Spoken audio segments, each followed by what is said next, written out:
رابطه الانديه يا جدعان بتنزل خلاص ان الاهلي لسه منزله على صفحتها ان الاهلي خسر 3-0 من الزمالك باعتباره منسحبا، ونزلت النتيجه كمان 3-0 اهي، ونزلت ترتيب الدوري، وان الاهلي خلاص اتخصم منه النقط، اتخصم منه الثلاث نقط وخسر 3-0. طيب انت اللي بدأت بقى، افتكر ان انت اللي بدأت.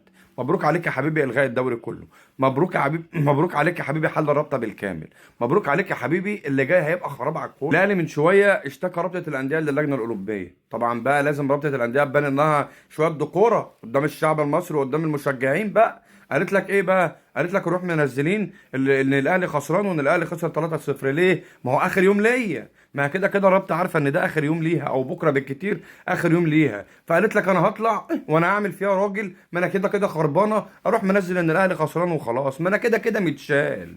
يعني انا كده كده متشال، هنزل ان الاهلي ما خسرش ليه؟ ما هو في كل الحالات انا مش قاعد.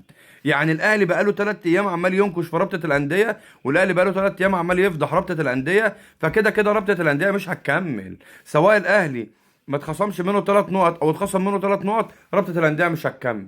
فقال لك رابطه الانديه ايه؟ قال لك انا جديه ميت وجديه ميت، انا اخاف من ايه؟ راح منزل لك البيان ده، منزل لك ان الاهلي خسران 3-0.